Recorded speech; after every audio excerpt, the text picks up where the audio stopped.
ரோமர் 7:18 நாங்கள் அறிந்து கொள்ளக்கூடிய உண்மை என்னென்று சொன்னால், இப்படியாக பவுல் அப்போஸ்தலர் தன்னைத்தான் தெளிவாக அறிந்து அதனை நமக்கு வெளிப்படுத்தி இருக்கிறார். மிக முக்கியமான ஒரு விஷயம், அவர் தன்னை அறிந்து தெளிவாக அதை பற்றி நமக்கு வெளிப்படுத்தி இருக்கிறார்.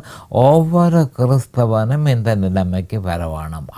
அவன் தன்னை அறிய வேணும்.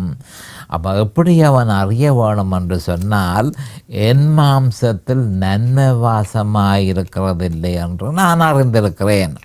நன்மை செய்ய வேண்டும் என்கிற விருப்பம் என்னிடத்தில் இருக்கிறது, நன்மை செய்வதோ என்னிடத்தில் இல்லை. அப்போ இந்த விஷயத்தை தெளிவாக ஒவ்வொரு கிறிஸ்தவனும் தனக்குள்ளே அறிந்திருக்க வேணும். என்ன மாதிரி என்று சொன்னால், நான் நன்மை செய்ய வேண்டும் என்று விரும்புகிறேன், ஆனால் நன்மை செய்வதோ என்னிடத்தில் இல்லை என்ற அந்த உண்மையை ஒவ்வொரு கிறிஸ்தவனும் தெளிவாக அறிந்து கொள்ள வேணும்.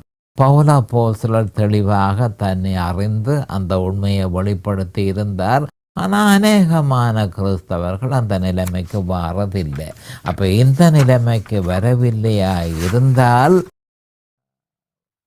மிக பரிசுத்தத்தை பற்றிய உண்மையை நாம் அறிந்து கொள்ள முடியாது.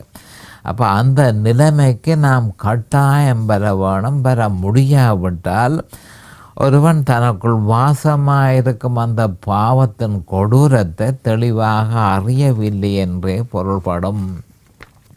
அப்போ ரோமர் 7:18 சொல்லப்பட்டிருக்கிறது, ஒருவன் அறிந்து கொள்ள வேண்டும்.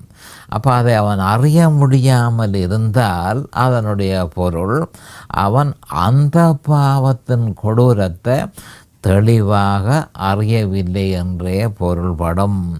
அந்த பாவத்தின் கொடூரத்தை ஒருவன் அறியாவிட்டால் அவன் தன் சுயத்தையும் நிராகரிக்க முடியாது. இது ஒன்றோடு ஒன்று தொடர்புள்ளதாக இருக்கிறது.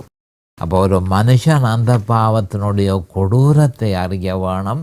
அந்த கொடூரத்தை அவன் அறியவில்லை என்று சொன்னால் அவன் தன் சுயத்தை நிராகரிக்க முடியாது.